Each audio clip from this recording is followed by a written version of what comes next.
लहूजी, जय लहूजी. मानवतेच्या कल्याणासाठी, वंचित उपेक्षित घटकासाठी ज्या ज्या महापुरुषांनी आपले उभे आयुष्य चंदनासारखं झिजवलं आणि तुम्हा आम्हाला जगण्याचा सुगंधित मार्ग दिला, त्या सर्व महापुरुषांच्या संतांच्या विचाराला त्रिवार अभिवादन करून आपल्या समोर व्यक्त होतो. मंचावर उपस्थित सर्वच मान्यवर, सन्माननीय श्री मम्मीजी चौगुले साहेब, नवीन गवते साहेब, अर्पणा गवतेताई, जगदीशजी गवते साहेब आणि इथं उल्लेख झालेला वंजे सरांचा, त्यांच्या सो आमच्या भगिनी वनिता वंजे यांनाही इथं बोलून माझ्या मते त्यांचा सत्कार केला पाहिजे. ज्यांनी जयंतीची सुरुवात केली, आज त्या भगिनी व्यासपीठाच्या खाली आहेत, तर त्यांचा आपण टाळ्याच्या गजरात एकदा स्वागत करूया. त्याच पद्धतीने माजी नगरसेवक बहादूर बिष्ट, अन्नूजी आंगरे साहेब, सागर भाऊ सोनकांबळे, सुभाषजी काळे साहेब, विरेशजी सिंग, बालाजी सूर्यवंशी, अंकुशजी घेरे, श्री पांडुरंग गायकवाड साहेब, सुरेशजी मानवतकर साहेब, संदीपजी नामवार साहेब, अभंगजी शिंदे साहेब, गोविंद गायकवाड साहेब, आर्यस कदम साहेब, विजय बाराळीकर, श्री अण्णाराव लोकरे साहेब, दत्ता कदम, जगन्नाथ गायकवाड साहेब आणि जे खूप चांगल्या पद्धतीने सूत्रसंचालन करतायत आमचे बंधू जगदीशजी सोनटक्के साहेब आणि या जयंतीमध्ये वंजे सरांच्या संती जयंतीची सुरुवात करणारे आमचे सन्माननीय चंपतजी गवाले साहेब आणि चंपतजी गवाले साहेबांचा पूर्ण गवाले परिवार यांचंही एकदा जोरदार टाळ्याच्या गजरात स्वागत झालं पाहिजे. आणि आजच्या या जयंतीनिमित्त जे आयोजक मंडळी आहे, आद्य क्रांतीवीर लहुजी वस्ताद साळवे बहुउद्देशीय सामाजिक संस्था, या संस्थेच्या सर्व पदाधिकाऱ्यांचा मी मनपूर्वक असा आभार व्यक्त करतो. आपण एवढा खूप चांगल्या पद्धतीचा कार्यक्रम घेतला, त्याबद्दल तुम्हाला मनापासून मी हार्दिक हार्दिक शुभेच्छा देतो. तुमच्या पुढील कार्यासाठी शुभेच्छा देत असताना मी या ठिकाणी आपले घोरपडे सतीशजी घोरपडे साहेबांचंही मनापासून अभिनंदन करेन की त्यांनी पूर्ण टीमला संधी घेऊन, मग त्याच्यात बेल्लुरे असतील, सागर असतील, सगळ्यांचं नाव घेणार नाही, क्षमा असावी, पण तुमच्या सगळ्यांचं मनापासून तुमच्या टीमचं पुन्हा एकदा हार्दिक हार्दिक स्वागत करतो. आज खऱ्या अर्थानं साहित्य सम्राट, बहुजन नायक डॉक्टर अण्णाभाऊ साठे यांची आपण 103वी जयंती साजरी करत असताना अतिशय उत्साह आपल्यामध्ये दिसतोय. जगदीश सोनटक्के साहेब सूत्रसंचालन करत असताना टाळ्याच्या गडगडाटासाठी तुम्हाला विनंती करत होते, परंतु मी म्हणतो की ज्या ज्या वेळेला तुम्हाला वाटतंय की व्यासपीठावर ज्या ज्या वक्त्यांनी चांगलं भाषण केलंय त्याच्यासाठी जोरदार टाळ्या झाल्याच पाहिजे. साहित्य सम्राट अण्णाभाऊ साठेंची जयंती साजरी करत असताना आज या ठिकाणी साहित्य सम्राट अण्णाभाऊ साठे बद्दल सागर भाऊंनी सांगितलं की भारतरत्न अण्णाभाऊ साठेंना मिळाला पाहिजे. साहेब जात आली, साहित्य सम्राट अण्णाभाऊ साठेंना भारतरत्न नाही, खऱ्या अर्थानं ह्या जगातला नोबेल पुरस्कार मिळाला पाहिजे अशी मागणी घेऊन या व्यासपीठावर जे अधिकारी पदाधिकारी राजकीय नेते बसले त्यांना मी विनंती करेल, आपल्या पक्षश्रेष्ठीकडे आपण ही मागणी करावी, हा प्रस्ताव न्यावा की साहित्य सम्राट अण्णाभाऊ साठे हे एका जातीपुरतं मर्यादित नव्हते किंवा फक्त साहित्यिक नव्हते, ते अष्टपैलू व्यक्तिमत्व होते. जे क्रायटेरिया, जो निकष भारतरत्न पुरस्कारासाठी लागतो त्याच्या पलीकडे जाऊन ह्या देशामध्ये ज्या 4 लोकांना भारतरत्न पुरस्कार मिळाला ते भारताबाहेरचे होते. अशा लोकांना, गैर भारतीयांना भारतरत्न पुरस्कार देतो. बरं, अण्णाभाऊ साठे इथल्या पंतप्रधानांना माहित नाही, अशातला भाग नाही. व्यासपीठावरनं 2 वेळा, एकदा BKC भांडरा या ठिकाणी अण्णाभाऊ साठेंच्या जीवनाबद्दल, त्यांच्या विचाराचं जागर त्यांनी केलेलं आहे. असं नाहीये की अण्णाभाऊ साठे त्यांना माहित नाही. त्यानंतर आत्ताच काल परवा पुण्यामध्ये 1 ऑगस्टला अण्णाभाऊ साठेंना मानवंदना देताना, अभिवादन करताना त्यांनी त्यांचं वखाण केलंय. मग ही मानसिकता, राजकीय मानसिकता असलीच पाहिजे, परंतु ह्या महापुरुषाला जातीयतेच्या चष्म्यातनं बघितलं जात आहे. अन्यथा याच ठिकाणी एखादा ब्राह्मण असता, एखादा सुवर्णाचा व्यक्ती असता तर भारतरत्न पुरस्कार देऊन मोकळं केला असता. सम्राट लोकशाहीभाऊ साठेंचा विजय असो. आज या ठिकाणी दुसरा उल्लेख झाला. सन्माननीय गवते साहेबांनी या ठिकाणी आद्यक्रांती गुरु वीर लवजी साळव्यांच्या सभागृहाची बांधणी केली आणि त्या सभागृहाचं बांधण्याचं काम म्हणजे इटापासून घेऊन त्या छतापर्यंत काम इथल्या असणाऱ्या माझ्या सामाजिक कार्यकर्त्यांनी केलं साहेब. परंतु दुर्दैव आहे, आद्यक्रांती पिता वीर लवजी साळव्यांचं नाव दिलं जातं परंतु चावी आणि ताबा दिला जात नाही. माझी विनंती आपल्याकडे असणार आहे, या ठिकाणी असणारा तो सभागृह पूर्णपणे ह्या संस्थेच्या नावाने केला पाहिजे. त्या ठिकाणी मीटर सुद्धा त्या संस्थेच्या नावाने बसला पाहिजे. खरंच या वेळेला पुढच्या येणाऱ्या निवडणुकीमध्ये आमचा समाज जो आमच्या बाजूने आहे त्याचा विचार करेल, अन्यथा विचार होणार नाही अशी भूमिका आमच्या समाजाने घेतलेली. जो आमचा आहे, जो आमच्यासाठी लढेल आम्ही त्यांच्यासाठी आहोत. जो आमच्या समाजाच्या विरोधात जाईल आमचा समाज त्यांच्या विरोधात जाणार. ही या वेळेला मी तुम्हाला गवाही देतोय साहेब. जर का तुम्ही आमच्या समाजाच्या मागे उभा राहिलात, प्रामाणिकपणाने आमच्या समाजाचे प्रश्न सोडवलात, हे इथलेच नाही सभागृहामध्ये पण आमच्या समाजाचे जे प्रश्न या अख्ख्या नव्या मुंबईमध्ये असतील त्या सभागृहामध्ये आपण विषय मांडावा. मी सगळ्याच मान्यवरांना विनंती करतोय, फक्त गवते साहेबांनाच नाही, येणाऱ्या निवडणुकीच्या काळामध्ये या समाजाला ही पर्याप्त प्रतिनिधित्व भेटलं पाहिजे. आज या ठिकाणी जे काही आरक्षित जागा असतील, मग 10 असतील 11 असतील, त्यापैकी प्रामुख्याने 4 जागा आरक्षित जागा आपापल्या पक्षश्रेष्ठीला आपण सांगावं. त्या ठिकाणी प्राधान्यानं मातंग समाजाच्या सक्रिय कार्यकर्त्यांना त्या देण्यात यावं. आमचाही राजकीय पुनर्वसन झाला पाहिजे. आज आमचा समाज तुमच्या मागे उभे राहतोय, हात बांधून उभा राहतोय. आज कुठंतरी त्यालाही मुख्य प्रवाह आणा ना, त्यालाही याचा हातभार लागू द्या ना, त्यालाही त्या सभागृहामध्ये समाजाचा आवाज म्हणून जाऊ द्या ना. या कामासाठी राजकीय अभिलाषा बाळगणारे जे काही तुमच्या पक्षामध्ये काम करताय, मग असं नाही की तो गैर राजकीय असला पाहिजे किंवा संघटनेचा असला पाहिजे. तुमच्याच पक्षामध्ये असेल तर त्याला संधी तुम्ही दिली पाहिजे, तर आम्हाला खऱ्या अर्थानं वाटेल की तुम्ही आमच्या समाजाचा विचार करताय. आज या ठिकाणी साहित्य सम्राट अण्णाभाऊ साठेंचा उल्लेख होत असताना, साहित्य सम्राट अण्णाभाऊ साठे हे जे साहित्यिक होते, हे अष्टप्रेमी व्यक्तिमत्व असताना त्यांनी अनेक पोवाडे गायले. आता साहेबांनी इथं तेलंगणाच्या केसीआरांचा उल्लेख केला जगदीश भाऊंनी, तर त्या तेलंगणावर ही पोवाडा गायलेला आहे, तेलंगणाचा संग्राम म्हणून. मग त्यांनी इथं येऊन अभिवादन केले तर काही उपकार केलेले नाहीये, पण त्यांच्या मनाचा खरोखर तो मोठेपणा म्हणावा लागेल की त्यांनी महाराष्ट्रातल्या मातीतल्या असलेल्या एखाद्या मुख्यमंत्र्याला वेळ भेटत नाही, परंतु केसीआर हा त्या ठिकाणी येतो, त्याचा चाफा घेऊन येतो आणि वाटेगाव सारख्या ठिकाणी जाऊन ह्या महापुरुषाला अभिवादन करतो. त्यासाठी जोरदार टाळ्या झाल्याच पाहिजे. आमची अभिलाषा, आमचाही एक आत्मसन्मान आहे, स्वाभिमान आहे. या ठिकाणी असणाऱ्या महापुरुषांच्या अनेक जयंत्या साजऱ्या केल्या जातात. मी कोणत्याही महापुरुषामध्ये किंतु परंतु बोलत नाही, परंतु या ठिकाणी ह्या व्यवस्थेमध्ये बसलेल्या जातीय चष्मष्ण बघणाऱ्या ज्या काही नेत्यांना आहे, माझं म्हणणं आहे बाबा, ज्या ज्या काळामध्ये हे महापुरुषांनी काम केलंय त्यांच्या कालखंडामध्ये त्यांनी चांगलंच काम केलंय. परंतु इथं ही व्यवस्था जी काही दुजाभाव करते, तो दुजाभावही बंद झाला पाहिजे. आज भारतरत्न पुरस्कारासाठी नोबेल पुरस्काराची मागणी पुढे येतच आहे. या ठिकाणी साहित्य सम्राट अण्णाभाऊ साठेंनी जे काही त्यांचं साहित्य रचलंय, जे काही साहित्यामध्ये लिखाण केलंय, त्यांनी एक नायक आणि एक नायिका हे संघर्षवीर घडवलेले आहेत. बंडखोर करणारे विद्रोही असे नायक घडवलेले आहेत आणि अशा संघर्षवीरांचा वारसा आम्हाला लाभलेला आहे. आद्य क्रांतीपिता वीर लवजी साळवे असतील, वीर फकीरा असतील, राजा प्रसन्नजीत असतील, राजा बिंबिसार असतील, किंवा यल्ल्या मांग असेल, सर्जा मांग असेल, माय माऊली मुक्ता साळवे असेल, आणि आज आपण ज्यांची जयंती इथं मोठ्या थाटामाटाने साजरी करतोय ते आमचे साहित्य सम्राट बहुजन नायक अण्णाभाऊ साठे असतील. अशा संघर्षवीरांचा वारसा आम्हाला लाभलेला आहे. शंड होऊन चालणार नाही.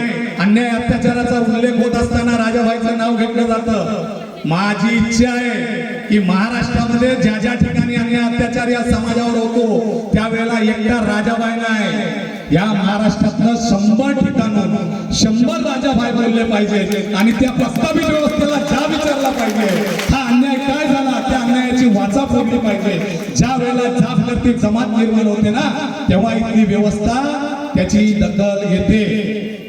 आणि आपण दखलपात्र का नाही होत त्याचं एकमेव कारण आहे, अन्याय झाला की आपण मुख गिळून बसतो.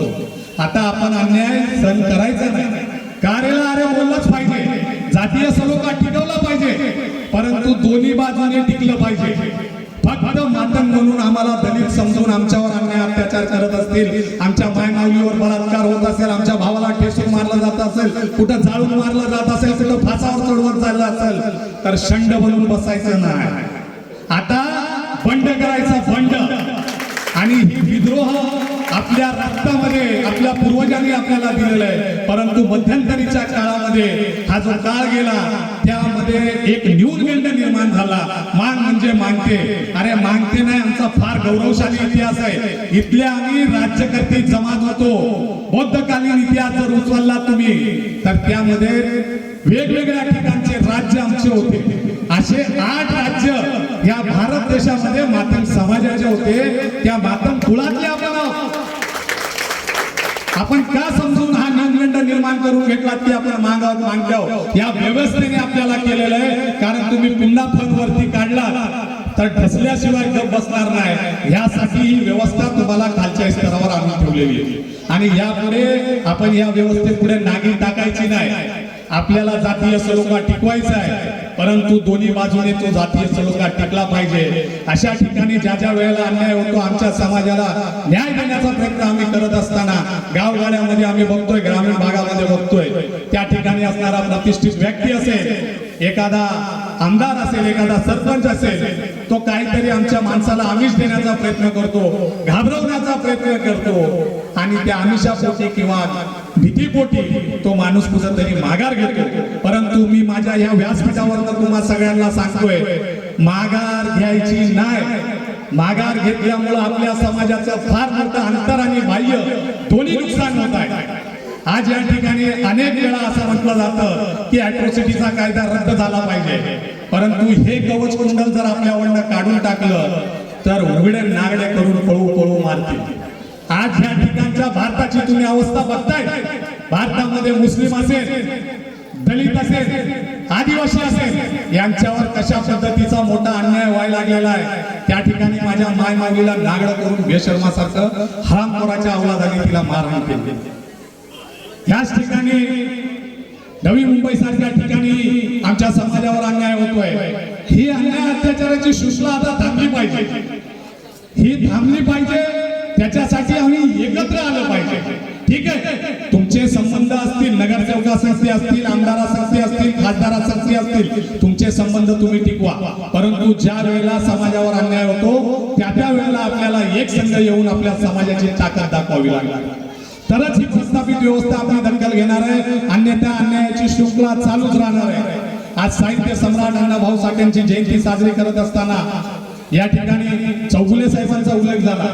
गेल्या टायमाला चौगुले साहेबांचे मी 2-4 कार्यक्रमामध्ये व्यासपीठ शेअर केले साहेब.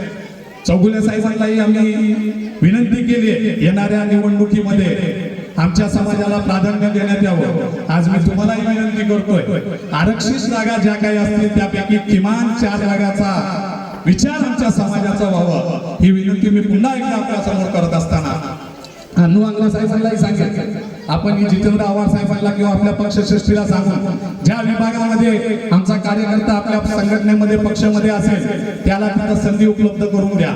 तुम्ही त्याला निवडणुकांमध्ये उभा नाही करू शकत तर बॅकडोर अर्थात सदस्य म्हणून किंवा एखादी समिती कमिटी या ठिकाणी तरी त्याला प्राधान्य आपण द्यावं, ही माझी विनंती आहे. आज आपण भारतभर एकमेव असे महापुरुष आहे साहित्य सम्राट अण्णाभाऊ साठे, ज्यांची 1 ऑगस्ट पासून घेऊन 31 ऑगस्ट पर्यंत भारताच्या वेगवेगळ्या राज्यामध्ये, वेगवेगळ्या जिल्ह्यामध्ये, वेगवेगळ््या तालुक्यामध्ये, वेगवेगळ्या नगरामध्ये, शहरामध्ये मोठ्या प्रमाणात जयंती साजरी होत आहे. आणि आज या ठिकाणी 13 ऑगस्ट रोजी म्हणजे 15 ऑगस्टला आता आपला देश स्वतंत्र झाला त्याच्या एक दिवसा अगोदर ही जयंती साजरी केली जाते. त्याच साहित्य सम्राट अण्णाभाऊ साठेंनी 15 ऑगस्टच्या वेळी देश स्वतंत्र होत असताना एका बाजूला पूर्णपणे जल्लोष साजरा केला जात होता आणि 16 ऑगस्टला साहित्य सम्राट अण्णाभाऊ साठे आझाद मैदानावर 60,000 लोकांचा मोर्चा घेऊन जातात आणि ते काय म्हणतात माहिती, त्यांचा घोष वाक्य काय, ये आजादी झुकी आहे, देश की जनता भुकी आहे. म्हणजे एवढे दूरदृष्टीचे ते नेते होते, सर्वच हे महापुरुष दूरदृष्टीचे. परंतु अण्णाभाऊ साठेंना माहिती होतं हे स्वातंत्र्य जे मिळतंय हे इथल्या प्रस्थापित व्यवस्थेत असलेल्या सुवर्णांना मिळतं. म्हणजे त्या काळामध्ये स्वातंत्र्यपूर्वीचा जो काळ होता त्यावेळेला आमचा दलित समाज हा दुगणी गुलामीमध्ये जगत होता.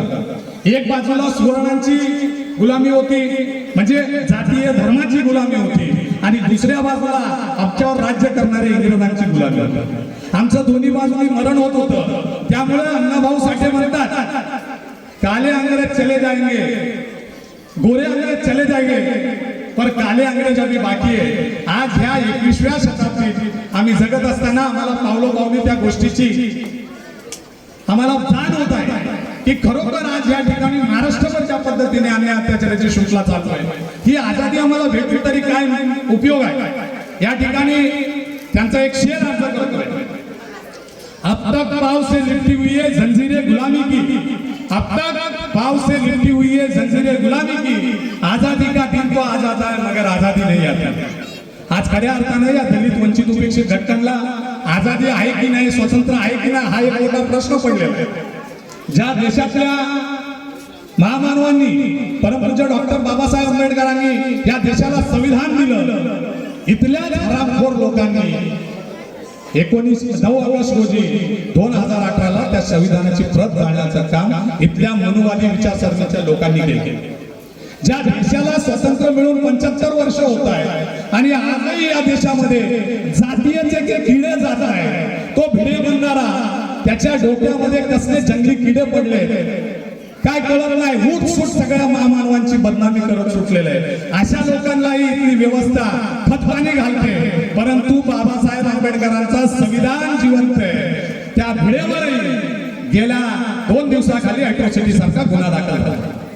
आम्ही हे म्हणत नाही की सातत्याने अॅट्रॉसिटी झाली पाहिजे, अॅट्रॉसिटीचा गैरवापरही झाला नाही पाहिजे, परंतु या व्यवस्थेमध्ये जो कोणी जातीय मानसिकतेतनं काम करत असेल, या ठिकाणी श्रेष्ठ आणि कनिष्ठ म्हणून जातीयवाद थोपवत असेल, तर त्या जातीवादी मानसिकतेच्या लोकांवर खऱ्या अर्थानं आपला असणारा कवच कुंडल हा उपयोग केला पाहिजे. परंतु खोट्या अॅट्रॉसिटीज झाल्या नाही पाहिजे, याचं मी समर्थन करणार नाही. परंतु खऱ्या अर्थानं जर अन्याय झाला याला कुठंतरी वाचा फुटली पाहिजे आणि ह्याच्यावर रोख लागली पाहिजे. ह्यासाठीच ते अॅट्रॉसिटीचा कायदा आहे. त्या कायद्याचा वापर करत असताना गैरवापर होऊ नये याची दक्षता आपण कार्यकर्त्यांनी घेतली पाहिजे. या ठिकाणी मी जास्तच वेळ न घेता साहित्य सम्राट अण्णाभाऊ साठेंनी ह्या देशातील एक आदर्श राजा कसा असतो त्याचा उल्लेख करत असताना स्वत कांबळे साहेबांनी सांगितलं की 7 समुद्रापार छत्रपती शिवाजी महाराज कसे आदर्श राजा होते, त्यांचं गुणगान त्यांच्या पोवाड्याच्या माध्यमातून आणि ह्या अख्ख्या जगामध्ये पोहोचवण्याचं काम साहित्य सम्राट अण्णाभाऊ साठेंनी केलंय. छत्रपती शिवाजी महाराजांचा पोवाडा रशियाच्या चौकामध्ये गायला गेलाय.